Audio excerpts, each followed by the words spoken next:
Pagi hari kemudian. Ya, pagi ini Hendra baru saja habis mandi. Dan setelah ganti baju, Hendra seperti biasa hendak sarapan. Dan karena tongkatnya kemarin patah akibat kecelakaan yang ia alami saat ditabrak Hendri bocah SMA yang semalam ia pijat, Hendra sedikit kesulitan beraktivitas tanpa tongkatnya. Sama seperti saat ini, Hendra berjalan pelan-pelan menuju dapur dengan meraba-raba dinding. Beruntung Hendra memiliki intuisi yang kuat dan mengingat betul tempat-tempat di rumahnya karena terbiasa. Itulah kenapa Hendra berhasil duduk di kursi meja makan. Hendra mencoba meraba meja makan, mencari kopi yang biasa dibuatkan oleh Niken kakak perempuannya. Namun meja terasa kosong. Bahkan tak ada aroma masakan yang tercium di hidungnya. Kemana Mbak Niken? Tumben pagi ini Mbak Niken gak masak. Drah, maaf, Mbak telat masak, soalnya tukang sayurnya gak lewat. Terus Mbak ke pasar dan baru pulang. Ini Mbak beliin nasi kuning.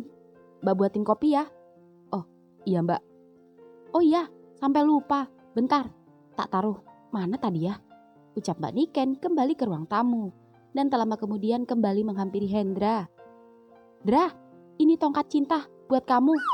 Set, Hendra memegang tongkatnya. Tongkat cinta? Hah, ada-ada aja Mbak. Berapa harganya Mbak? Kelihatannya bagus. Pasti mahal. Gak tahu harganya, bukan Mbak yang beli. Soalnya semalam tokonya tutup.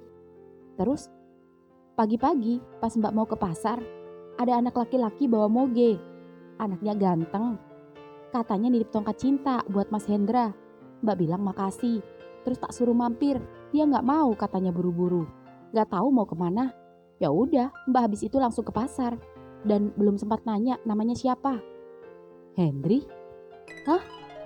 Hendri? Iya Mbak, pasti dia Hendri. Anak SMA yang nabrak Hendra. Yang semalam Hendra pijet Mbak. Dan nganter Hendra pulang. Oh gitu. Baik sekali anaknya. Tanggung jawab beliin kamu tongkat. Sayang, Mbak gak ketemu semalam. Karena Mbak ketiduran. Iya Mbak, nanti biar Hendra yang telepon dia. Hendra sudah simpan kotaknya dan sudah menghafalnya. Oh begitu, ya sudah. Sini tak ambilin piring sendok dulu. Kamu mau kopi apa teh? Teh aja Mbak. Ya bentar ya. Iya Mbak. Ya, Hendra pun tersenyum dan tak menyangka jika Hendri memberi kejutan pagi ini kepadanya. Apalagi memberi nama tongkatnya dengan sebutan tongkat cinta. Dasar anak aneh, tapi lucu. Tapi, lagi-lagi Hendra berpikir dan curiga. Mengapa anak ini sungguh baik dan perhatian pada Hendra? Entah memang karena rasa iba dan kasihan pada Hendra, atau memang Hendri adalah anak yang memang memiliki jiwa sosial yang tinggi di dalam hatinya. Dan Hendra juga berpikir, sikap perhatiannya itu ia tujukan juga pada orang lain atau hanya pada Hendra saja. Hendra berpikir demikian bukan karena apa. Itu karena jika mengingat kejadian semalam saat Hendri meraih tangan Hendra dan meletakkannya di perutnya saat keduanya berboncengan, menandakan sikap yang tak semestinya. Meski masih positive thinking, karena Hendri ingin Hendra aman dan tidak jatuh, namun begitu tak sengaja menyentuh dadanya dan merasakan jantung Hendri dak-dikduk kencang, juga tubuhnya terasa bergetar, itu sungguh terasa tidak wajar. Meskipun Hendri beralasan jika tubuhnya bergetar karena perutnya lapar. Ah, entahlah, jika memang kecurigaan yang dirasakan Hendra ternyata benar, Hendra tak akan mempermasalahkan, asalkan Hendri tak kurang ajar dan tak menyukainya. Dan jika hanya berteman biasa, tak ada salahnya. Berhadapan dengan pecinta sesama jenis itu bukan menjauhi orangnya, namun jauhi perilakunya. Toh juga Hendra merasa jika Hendri anak yang baik dan bertanggung jawab. Jujur, ada rasa kagum yang terselip dalam hati Hendra untuk Hendri. Ya, Hendra pun sarapan. Setelah itu tes drive tongkat cintanya pemberian Hendri.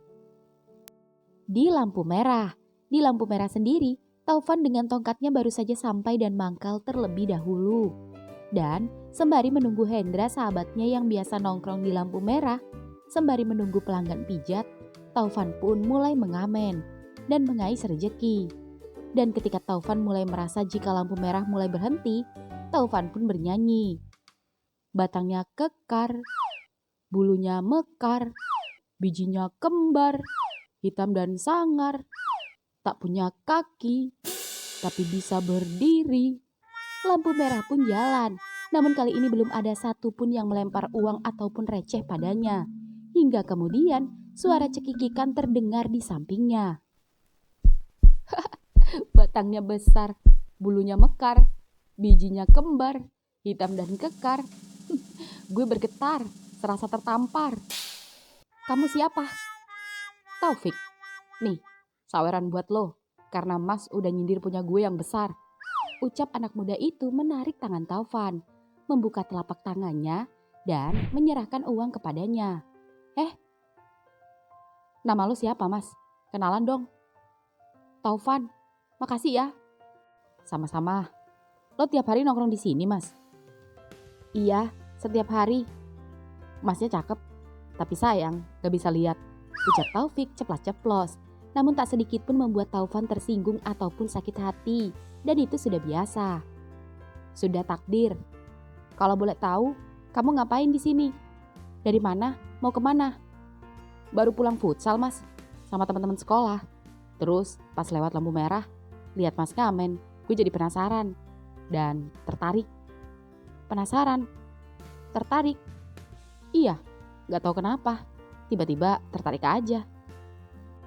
Mas lucu. By the way, umur berapa, Mas? Tinggal di mana? Sama siapa? Hah? Belum sempat menjawab pertanyaan Taufik, HP Taufik berbunyi. Hendri menelpon. Ya bro, apa? Lo nemuin dia sama cowok baru? Dasar boti binal. Ikuti dia, jangan sampai lolos. Gue nyusul sekarang juga. Mas, next kita sambung lagi ya. Gue cabut dulu, cowok gue selingkuh. Seketika Taufik pun buru-buru meninggalkan Taufan yang bengong kebingungan. Cowok? Cowoknya selingkuh? Bukannya dia cowok? Jangan-jangan dia homo? Ih, ngeri. Pantas aja dia nanya segala macem, umur, alamat, dan tinggal sama siapa. Kepo banget. Baru kali ini ketemu cowok seperti ini. Masih sekolah lagi. Ah, gak apa-apa. Yang penting udah nyawer. Pagi-pagi udah ngomong sendiri. Cie, yang habis dapat saweran. Siapa yang nyawer, Van? Ada, cowok. Ngakunya sih masih sekolah. Aneh, dia SKSD sama aku. Tapi dia udah pergi, baru aja. Katanya ngejar cowoknya yang selingkuh sama cowok juga. Hah? Iya, aneh kan? Maksud kamu dia homo? Iya, masih sekolah udah homo. Anak sekolah homo. Kamu sempat kenalan gak sama dia? Sempet. Namanya Taufik. Oh, syukurlah. Bukan Hendri. Hendri? Siapa lagi itu? Ya, Hendra pun menceritakan siapa Hendri. Mulai menjelaskan jika Hendri yang menabraknya kemarin. Lalu, ketaksengajaannya bertemu lagi menjadi pelanggan pijat. Hingga hal-hal aneh apa saja yang dirasakan Hendra saat bersama Hendri. Termasuk perhatian Hendri kepadanya. Hah? Jadi dia beliin tongkat kamu juga? Iya. Baik banget. Tapi jangan suuzon dulu. Belum tentu dia homo seperti anak cowok yang barusan kutemui tadi. Jangan menganggap sikap baik seseorang cowok sama kita itu identik dengan homo. Aku rasa itu masih wajar karena rasa bersalahnya udah nabrak kamu. Iya sih, semoga saja dia masih di jalan yang lurus. Kasian, anak muda sekarang banyak yang terjerumus pergaulan yang tidak baik. Iya, Dra, coba kamu cek. Ini 100.000 bukan? Coba rasain, biasanya kamu yang hafal. Iya Van, banyak sekali tuh bocah nyawer kamu. Iya gak tahu, masa dia bilang penasaran sama aku. Sampai tertarik. Aku jadi takut Dra, aku masih mau sama cewek. Hah, emang masih ada cewek yang mau sama kamu? Gak ada. Siang hari kemudian. Siang ini, Hendra mendapat pelanggan memijat yang tak jauh dari lampu merah. Hendra memijat Mas Arif, seorang kuli bangunan. Sembari memijat, keduanya mengobrol.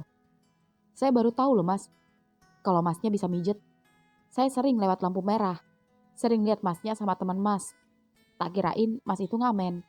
Oh, gitu. Terus tahu dari mana kalau saya mijet, Mas? Pas makan di warung baksonya Cak Narso, saya kan sambat, ngeluh pegel-pegel.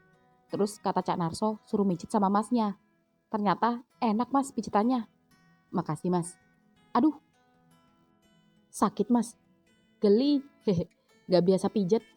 Oh, tahan aja Mas, biar lemes ototnya. Hehe, iya Mas. Ngomong-ngomong, Mas sudah berkeluarga? Mana ada cewek yang mau sama saya Mas, yang buta. Apalagi cuma tukang pijet. Oh, belum ketemu jodohnya aja Mas. Kalau saya lihat di luaran sana, banyak juga orang yang memiliki kekurangan, tapi bisa menemukan pendamping hidup yang tulus menyayanginya. Iya sih Mas, tapi 1001. Dan jarang di zaman sekarang. Kalau Mas Harip udah punya istri. Saya suka laki-laki Mas. Hah? Teriak Hendra dan seketika menghentikan pijatannya saat mengetahui lagi-lagi mendapat pelanggan homo. Jangan takut Mas, saya nggak akan kurang ajar kok. Tenang aja Mas, lagi pula saya sudah punya cowok kok. Oh iya, maaf, saya kaget dan sedikit trauma soalnya. Karena jujur, saya juga sering mendapati pelanggan saya gay dan tak sedikit yang berperilaku kurang ajar pada saya. Oh iya Mas, itu homo jablay dan yang kurang ajar aja. Tapi nggak semua kok Mas, namanya juga manusia. Pasti ada aja yang baik dan ada aja yang kurang ajar.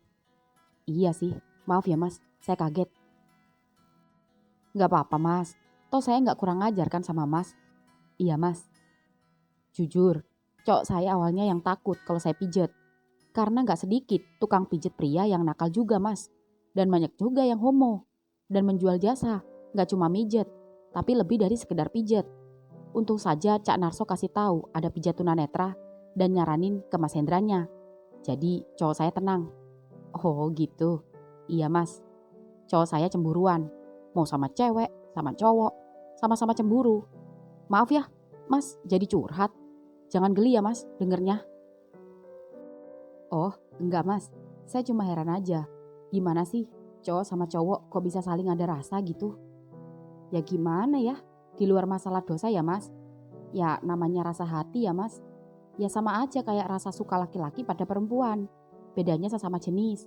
Ya gitulah Mas. Homo juga sama seperti orang normal. Ada yang serius, ada yang cuma main-main. Ya gitu dah. Oh iya Mas. Permisi Mas, sekarang duduk. Oh iya, tahan ya Mas. Ya. Ya, Hendra pun merenggangkan otot punggung Mas Arif. Set. Oh, bunyi semua. Lega. Gimana Mas? Enteng Mas. Awalnya di sini pegel, encok, sekarang enak. Syukurlah. Rip, udah pijatnya sayang. Sayang, baru aja selesai. Ini cowok saya Mas, baru datang. Oh, iya. Ngopi dulu Mas. Oh, makasih. Saya harus buru-buru, ada janji mijet sudah ditunggu orangnya. Deket sini juga kok. Oh gitu. Ya sudah, ini uangnya ya Mas. Makasih banyak. Oh iya, saya yang makasih. Nanti kalau butuh mijat, telepon aja nomor saya yang tadi udah saya kasih tahu. Iya Mas. Ayo, saya antar ke depan. Iya. Hati-hati ya Mas. Iya Mas, mari. Mari. Ya, Hendra pun yang sudah ada janji dengan pelanggan lain yang juga tak jauh dari lampu merah itu pun berjalan perlahan-lahan menuju rumah pelanggannya yang sebelumnya sudah pernah ia kunjungi. Ya, Hendra harus berjalan sekitar 1 kiloan lagi. Meski lumayan jauh, namun Hendra sudah hafal jalan, jadi ia tak khawatir menyasar. Hanya perlu hati-hati saja pada kendaraan yang riwa-riwi melintas. Dan ketika ia sudah sampai jalan besar dan berjalan di trotoar, ia mendengar sebuah motor seperti mendekat. Sepertinya kendaraan hendak parkir. Hendra pun sedikit minggir. Mau kemana Mas? Hendri? Hehe. Ngapain kamu di sini? Nyariin Mas. Kok tahu Mas di sini? Tanya Hendra heran. Dan Hendri cengengesan. Hendra tak tahu jika semalam ketika meminjam HP Hendra saat keduanya makan malam bersama sesaat sebelum mengantar Hendra pulang, Hendri sengaja memasang aplikasi pelacak agar bisa memantau keberadaan Hendra dimanapun ia berada. Hah, gak penting. Hendri tahu Mas di mana. Yang pasti, Hendri mau ngajak Mas makan siang. Mas belum makan kan? Mas belum makan, tapi Mas harus mijet sekarang juga. Udah ditunggu sama orangnya, Dek. Ya, berapa lama mijetnya? Ya, biasa, sejam lebih, Dek. Belum ngobrol ini itu. Habis mijet gimana? Habis mijet, Mas mijet lagi, dijemput Mas Bejo. Agak jauhan. Palingan sampai sore. Kasihan kalau kamu nunggu. Ya, ntar malam pijet juga. Malam ada janji habis maghrib. Palingan selesai habis isya. Gimana kalau nanti malam aja? Beneran ya, Mas? Insya Allah. Ya udah, ntar malam gue jemput ya. Iya. Ya udah, Hendri balik. Tunggu. Ya. Makasih ya, tongkat cintanya. Sama-sama, Mas. Semangat ya, pijetnya. Ucap Hendri tersipu malu. Ingin rasanya ia berteriak, meluapkan rasa senang yang ada di hatinya. Hendri pun pergi. Hati-hati, Dek, teriak Hendra, dan Hendri membalas mengklaksonnya sembari mengintip dari balik spion motornya. Hendra heran, mengapa bocah itu gak ada angin, gak ada hujan, tiba-tiba saja datang menghampirinya. Benar-benar sungguh mengejutkan. Namun jujur, awalnya memang aneh dan serasa risih. Tapi di sisi lain, ada rasa senang yang Hendra rasakan ketika mengenal Hendri. Seperti ada seseorang yang perhatian padanya. Meski Hendra masih belum mengetahui ada apa di balik perhatian anak muda itu padanya. Entahlah, Hendra pun kembali berjalan menuju rumah pelanggannya. Di lampu merah sendiri, siang ini Taufik yang gabut dan patah hati kini kembali lagi di lampu merah. Tepatnya sedang memarkirkan motornya di depan ruko kosong, tempat di mana tadi pagi ia menemukan pengamen tunanetra yang bernama Taufan itu. Namun kemana Taufan? Apa jangan-jangan dia udah pulang? Di mana Taufik harus mencarinya? Sedangkan tadi Taufik belum sempat menanyakannya pada Taufan. Dan di sisi lain, Cak Narso yang baru saja membeli kantong kresek untuk bakso tak sengaja memperhatikan Taufik yang terlihat menoleh ke kanan ke kiri seperti sedang mencari sesuatu. Cak Narso pun langsung menghampirinya. Dek, nyari siapa? Mas, lihat pengamen buta yang tadi di sini nggak? Oh, si Taufan. Iya mas, Mas Taufan. Oh, dia baru aja jalan ke masjid, mau sholat duhur. Masjidnya di mana mas? Ini, di belakang. Masuk gang, kiri jalan, pas di belakang ruko. Oke mas, makasih ya. Yuk. Seketika Taufik langsung buru-buru ke masjid. Dan begitu sampai di masjid, ternyata benar. Taufik melihat Taufan sedang mengambil wudhu. Taufik pun langsung buru-buru menyusul dan mengambil wudhu tepat di samping Taufan. Dan setelah selesai, Taufik yang melihat Taufan meraba-raba mencari tongkatnya, seketika Taufik mengambilkan tongkat yang tadinya terjatuh itu. Makasih mas. Ini gue mas, Taufik. Taufik? Iya. Kok bisa ada di sini? Mau sholat juga? Mau sholat plus nyariin mas. Nyariin aku? Iya, kan tadi gue janji gue bakal nemuin mas lagi. Ya udah nanti aja ngobrolnya, kita sholat dulu. Iya mas. Ya, keduanya pun masuk dan sholat duhur. Dan begitu selesai, Taufan heran dan bertanya-tanya dalam hatinya. Nih anak benar-benar mencurigakan dan membuat Taufan sedikit merasa tak nyaman. Taufik, ya mas, ada apa kamu nemuin aku? Pengen aja, kan tadi belum lengkap kenalannya. Mas belum sempat kasih tahu alamat, nomor HP, juga status mas. Kamu siapa sih? Petugas sensus atau apa? Sampai segitunya? Bukankah itu hal yang wajar mas saat semua orang berkenalan? Kalau alamat dan nomor HP masih wajar. Tapi kalau status, buat apa ya? Emang penting? Gak penting juga sih. Palingan juga gak ada cewek yang mau. Jadi tujuan kamu nemuin aku cuma mau menghina? Bukan, gue lagi gabut aja.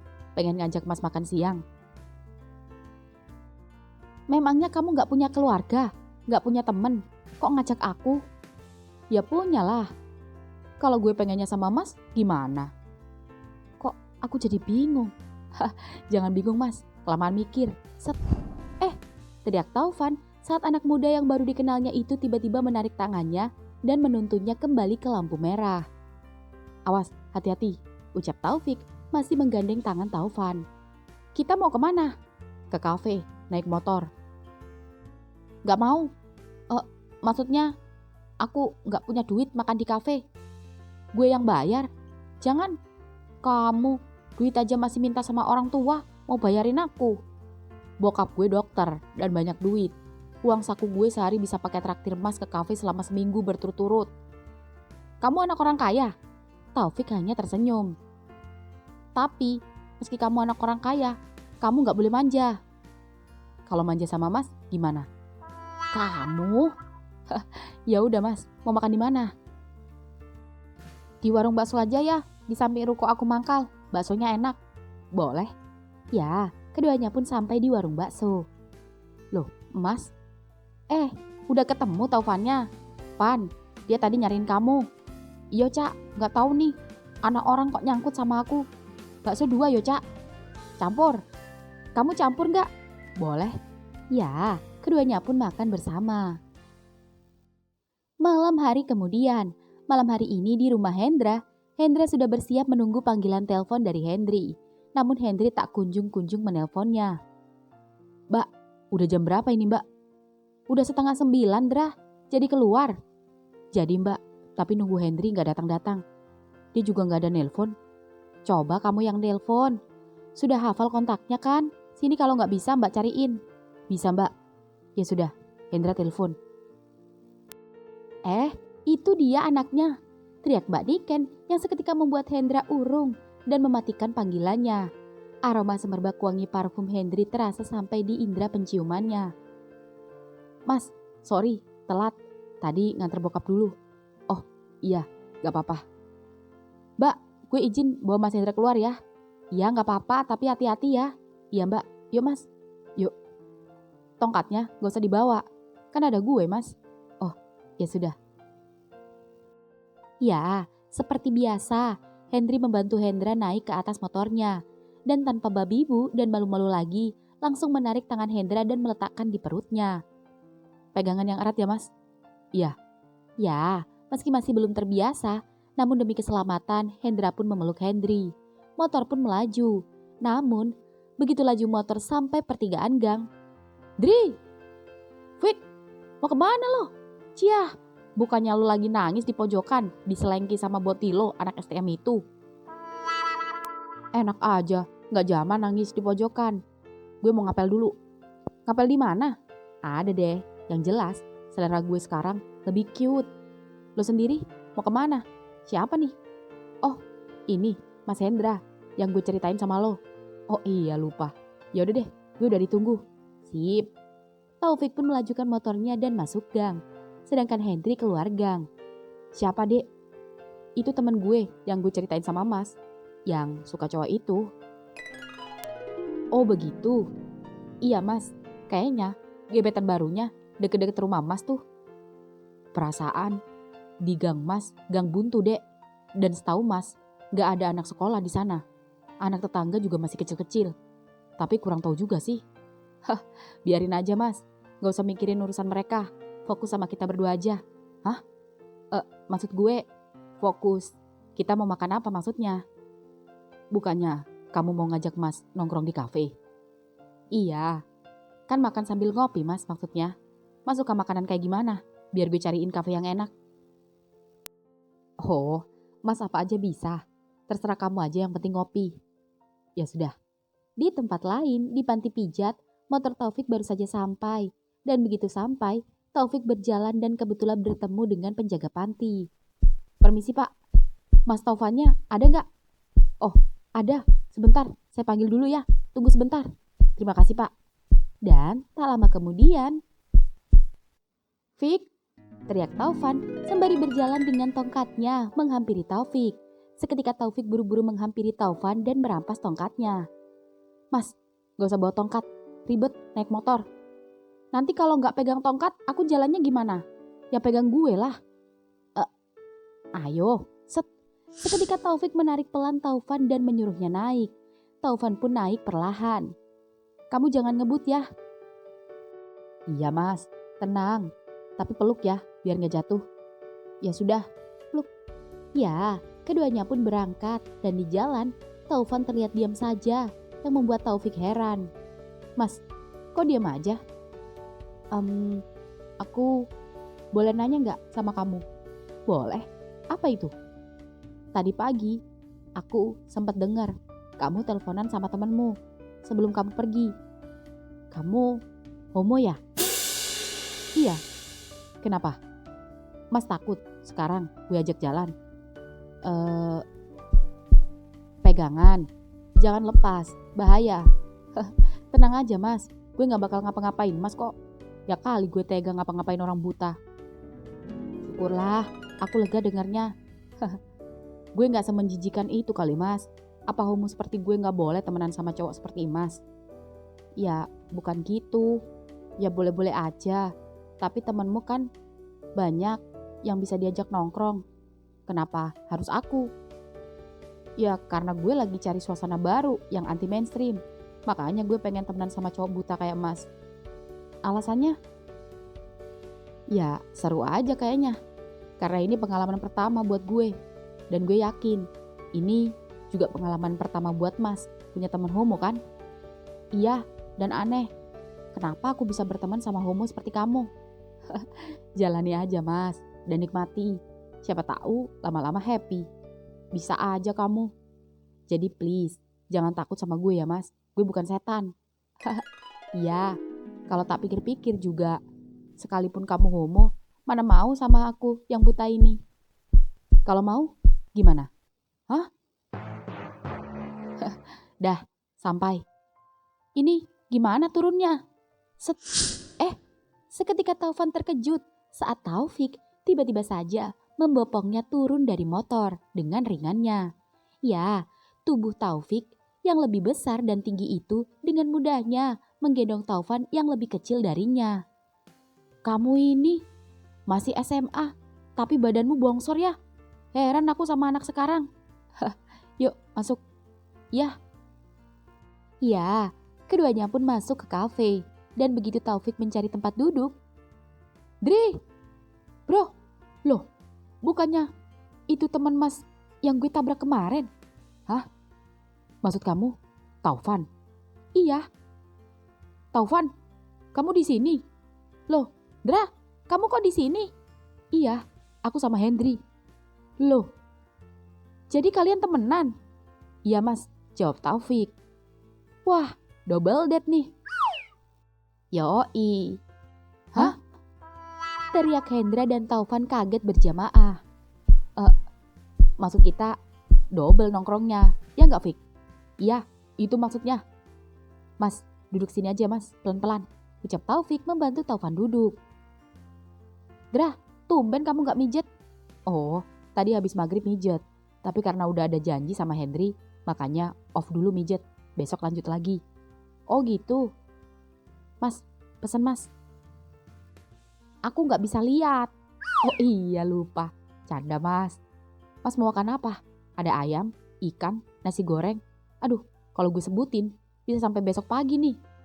Pesenin yang enak aja menurut kamu, pasti aku makan. Tapi minumnya es kopi ya. Siap, ucap Taufik yang senang mengedipkan kedua matanya pada Hendri. Begitupun juga Hendri yang sama-sama senang bisa mengajak jalan Hendra. Mas juga es kopi Hendri? Oh iya mas. Iya, Hendri dan Taufik pun memesan untuk keempatnya. Dan sembari menunggu pesanan datang, keempatnya pun mengobrol.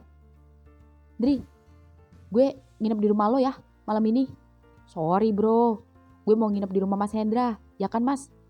Ya, Mas Taufan, gue nginep di tempat lo ya. Mana bisa, aku kan tinggal di panti. Ya, maaf ya. Taufik tak menjawab. Taufik berpikir keras, bagaimana malam ini bisa spending time dengan cowok butanya itu. Ya, singkat cerita, setelah selesai nongkrong, keduanya pun pulang. Hendri dan Hendra setelah membayar pulang lebih dulu. Van, kita duluan ya, mau mampir dulu beli martabak buat Mbak Niken. Ucap Hendra pamit. Ya, yuk mas, udah, yuk. Ya, keduanya pun menuju pulang. Dan di perjalanan, Taufan heran. Kenapa sekarang giliran Taufik yang diam? Apa jangan-jangan Taufik ngambek? Gara-gara tak diizinkan menginap bersamanya. Jujur, sebenarnya bisa-bisa saja Taufan mengizinkan Taufik menginap di panti pijatnya. Karena Taufan punya kamar sendiri. Hanya saja Taufan malu pada teman sesama tunanetra yang lain dan tak enak. Ya, tak lama kemudian keduanya sampai. Mas, turun, udah sampai. Oh iya, makasih banyak ya. Kamu hati-hati pulangnya. Mas mau kemana? Masuk. Tapi kok terang ya? Aneh. Ini udah sampai kan? Masuk kemana? Iya, ini udah sampai. Sampai rumah gue. Maksud kamu?